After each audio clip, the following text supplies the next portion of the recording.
ایک سوال تھا مفتی صاحب، آپ کے لیے میرا ایک چھوٹا سوال تھا. جی جی Go ahead. جی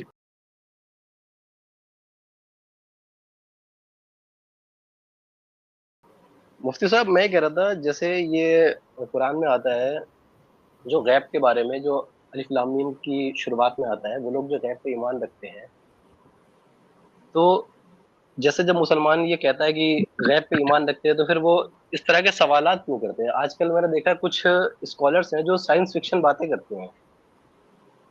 میں سن رہا تھا تو کچھ اسکالرس جو سائنس فکشن باتیں بہت کرتے ہیں، تو میرے کئی جاننے والے متاثر ہوتے ہیں کہ یہ ایسے تھا تو یہ ایسے تھا تو یہ. تو ذرا ایک بار اس کا بتا دیں کہ غیب کا مثلا مطلب کیا ہوتا ہے. یاجوج ماجوج ایلینز ہوں گے، پورٹلز کھلیں گے، وہاں سے نکلیں گے. جی جی جی، بالکل بالکل بالکل. صحیح پہنچے ایونجرز ہم. End game, Avengers end game. جی ہاں. تو اصل میں ہم تو اس چیز کے ہمارا جو میتھڈ ہے، اور اگر آپ ہماری اسٹریمز چاہے میری ہو، عاصم بھائی کی ہو، یا بھی تھوڑی دیر پہلے جو گفتگو ہو رہی تھی، یا کسی اور بھی قیصر بھائی کی اسٹریمز پر ان لوگوں کی اسٹریمز کو آپ دیکھیں گے تو آپ کو ہمارا جو میتھڈ ہے وہ اس کا اندازہ ہوگا کہ ہم سائنٹزم کے خلاف ہیں، اور اس طرح کی جو تشریحات یا انٹرپریٹیشنز ہوتی ہیں ان کو ہم درست نہیں سمجھتے ہیں.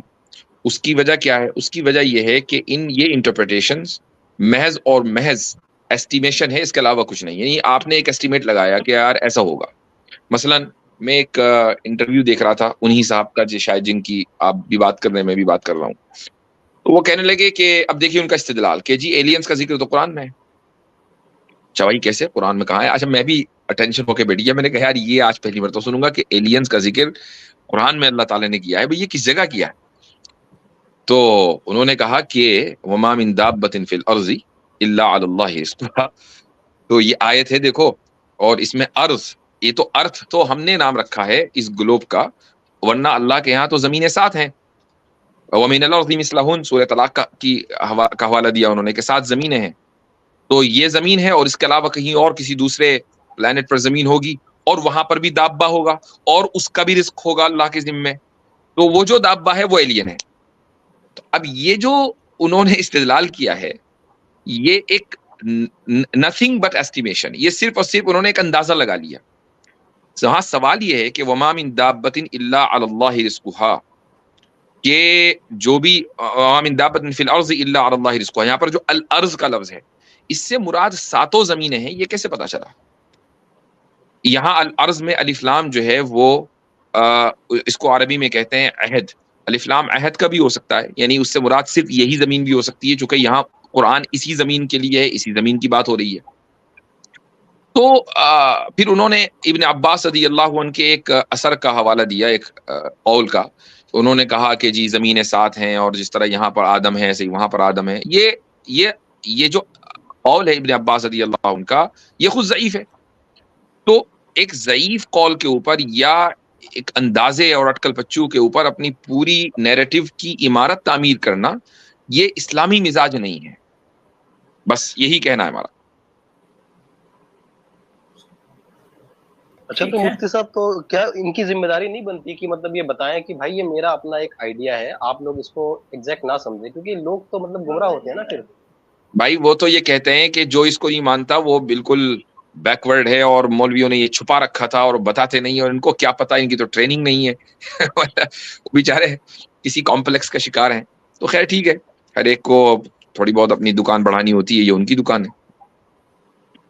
مفتی صاحب میں اس پہ مطلب کل جو ہے میں کچھ لکھنے کی کوشش کر رہا تھا کہ اصل میں ہوا کیا ہے کہ جو نفسیات جو پنپی ہے نا ماڈرنزم کے اندر، وہ ایسے ہی پنپی ہے کہ ان کو یہی باتیں اچھی لگتی ہے.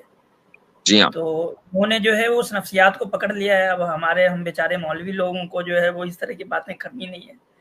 تو نوجوانوں کو لگتا ہے کہ کیا زبردست بات ہو رہی ہے، چلو تو یعنی کہ بس ایسے بھیڑ اچھا آصف بھائی یہ بھی ہے کہ ان لوگوں کو یہ لگتا ہے، میں خیر ہر ایک عالم کی بات نہیں کرتا ہوں، لیکن ان لوگوں کو یہ لگتا ہے کہ علماء کو یہ باتیں سمجھ میں نہیں آتی اس لیے نہیں کرتے. حقیقت یہ ہے کہ علماء کو سمجھ میں آتی ہے اسی لیے نہیں کرتے. جو کر رہے ہیں ان کو سمجھ میں نہیں آ رہی ہیں. ہمیں تو ہنسی آتی ہے بہت ہی زیادہ. ہاں یہ تو ہمارے لیے تو لطیفے ہیں یہ کہ یار یہ کیا چھوڑ رہا ہے. سب مطلب ہمیں لگتا ہے کہ میں سوچتا تھا کہ پہلے جو ہمارے یہاں جو بہت سارے ایسے مقرر خطیب ہوتے تھے نا جو لطیفے سنایا کرتے تھے، اور یعنی کہ جو میڈیول ایرا کی جو نفسیات تھی وہ مطلب پنچ تنتر والی نفسیات تھی کہ ان کو کہانی قصے اچھے لگتے تھے اس طریقے کے جانوروں والے اور اس طریقے کے. اس لیے دیکھیں گے کہ جیسے کہ صوفیوں کے یہاں جیسے کہ مثنوی لے لیں یا شیخ سعدی کی کتابیں لے لیں تو اس میں اس طرح کے لطیفے اور کہانیاں ہیں. الف لیلہ کتنی مشہور کتاب ہے. جی الف لیلہ وغیرہ. آج کی جو نفسیات ہے اس کو اسپائڈر مین، بیٹ مین اور سپر مین کی کہانی اچھی لگتی ہے. صحیح بات ہے، بالکل ایسا ہی ہے. تو اب کوئی اسپائڈر مین جیسی کوئی، اب آپ ثابت کریں کہ جی اسپائڈر مین جو ہے وہ قرآن میں ہے، کیوں جو سورہ عنکبوت پوری اسپائڈر مین کے اوپر ہوتی ہے، تو ایک دم لوگ کہیں گے بھائی واو کیا زبردست بات ہے، تو لوگ فوراً اس کو کیچ کریں گے. تو یہ چیز اصل میں کیا ہے کہ یہ ایکیڈیمکلی اور سائنٹیفکلی دونوں سطح جو ہے، دونوں لیول بہت کم ہے ان لوگوں کا جو ان باتوں سے متاثر ہوتے ہیں. اگر کوئی یہ باتیں کر رہا ہے یا متاثر ہو رہا ہے وہ ایکیڈیمکلی اور سائنٹیفکلی بہت پست لیول پر ہے. اچھا مفتی صاحب، یہاں اسپائڈر مین کی بات ہو گئی ہے تو میں ایک بات عرض کر دوں. جب میں نے پہلی بار اسپائڈر مین دیکھی تھی تو میں بہت چھوٹا تھا، تو میں نے جب دیکھا نا کہ اسپائڈر مین کیسے بنتے ہیں، وہ اس کو اسپائڈر نے کاٹ لیا تو وہ اسپائڈر مین بن گیا. میں نے کہا مجھے بھی بننا ہے، تو میں نے 2-4 دن لگائے، میں نے کہا کوئی اسپائڈر ڈھونڈتے ہیں. میں نے اپنے ہاتھ پہ رکھے نا، بس اب تک اس نے مجھے کاٹا، میرا اتنا بڑا چھالا ہو گیا. جب میں نے گھر والوں کو بولا مجھے اتنی مار پڑی ہے تو میں نے کہا یہ میں بات بول دوں کیسے جال وغیرہ نکلا تھا اس سے کچھ یا نہیں نکلا تھا جہاں پہ چھالا ہوا؟ کوئی تو نہیں نکلا.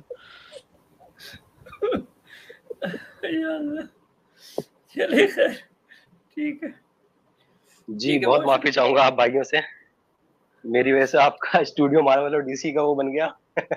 معافی چاہوں گا. جزاک اللہ. باقی آپ نے اچھا جواب دیا. وعلیکم السلام.